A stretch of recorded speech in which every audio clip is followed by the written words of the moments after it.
আসসালামু আলাইকুম। আশা করি সবাই ভালো আছেন। আলহামদুলিল্লাহ আমরা অনেক ভালো আছি।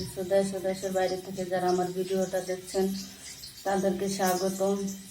আর সবাইকে বলছি যে ভিডিওটা দেখার শুরুতে একটা লাইক দিয়ে দেখা শুরু করবেন, আর ফুল ভিডিওটা দেখবেন, একে অপরের পাশে থাকবেন। আমার অনেক ভিউ কমে যাচ্ছে, ভিউ বাড়ছে না। তো আমি সবার উদ্দেশ্যে বলতেছি, আপনারা সবাই সবার ভিডিওগুলো দেখবেন, অবশ্যই আমার পাশে থাকবেন, আমার চ্যানেলটা সাবস্ক্রাইব করবেন, আর একটা লাইক দিয়ে দেখা শুরু করলে, কারণ একটা লাইক অনেক দূর পৌঁছে দিতে পারে। তো আজকে আপনাদের সাথে শেয়ার করব গরুর মাংস রান্না করব। আমি এখানে যে তেল চর্বিওয়ালা গরুর মাংস নিয়েছি, হাড়ও আছে। আর ছেলে গরুর গোশত খেতে পারে না, যার জন্য আমার বাচ্চার জন্য আলু দিতে হয়।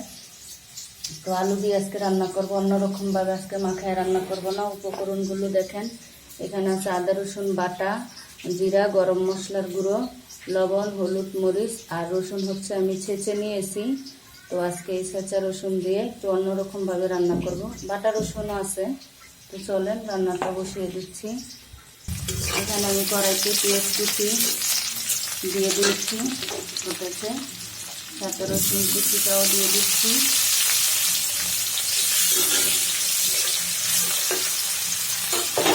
আর হচ্ছে যে সব উপকরণগুলো আমি দিয়ে দিব। সবসময় তো মাথায় রান্না করি, তো আজকে একটু কষায় রান্না করবো। এই যে সব উপকরণগুলো আমি দিয়ে ভালোভাবে কষিয়ে নেব, তারপরে দুধটা দিয়ে দিব। তো দেখেন আমার মশলা থেকে তেল ছেড়ে দিয়েছে। আমি এখন গোশগুলো দিয়ে দিব, দিয়ে ভালোভাবে কষিয়ে নেব। আমি এই পর্যায়ে চুলার আঁচটা কমিয়ে দেব, যাতে তেল ওঠে, আর কোনো ঝোল টোল দেবো না। এখান থেকে যা ঝোল উঠছে তাতে কষানো হলে আরেকবার কষাতে পানি দিয়ে দিব। তো এখন কোনো পানি দেবো না, এভাবেই হতে থাক।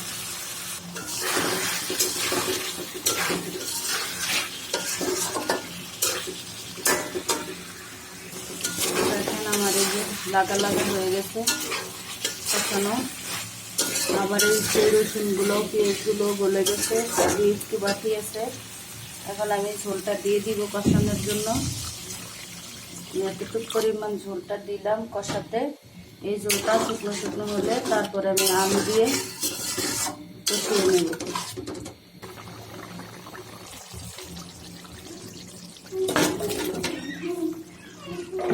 তো দেখেন কষানো হয়ে গেছে, একটু ঝোল আছে, এর সাথে আলুগুলোকে কষিয়ে নেব।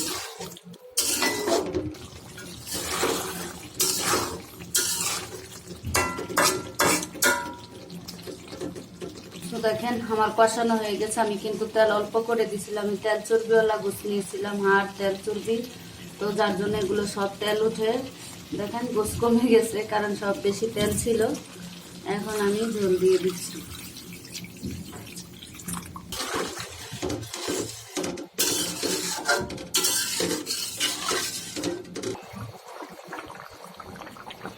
তো দেখেন আমি তরকারিটা ঢেলে নিয়েছি, আর 2-4 মিনিট হবে, ঝোলটা একটু টানবে, এই আর কি। তো টানুক ঝোলটা, তারপরে চুলাটা বন্ধ করে দেব। সো দেখেন চুলার জালটা বন্ধ করে দিলাম, আমার তরকারিটা হয়ে গেছে। আমার ভিডিওটা ভালো লাগলে আমার চ্যানেলটা সাবস্ক্রাইব করে আমার পাশে থেকে যাবেন। আর রান্না শেষে তো চুলাটাও পরিষ্কার করে নিয়েছি, এই সব কিছু পরিষ্কার করে নিলাম। তো ভিডিওটা শেষ করছি। আল্লাহ হাফেজ।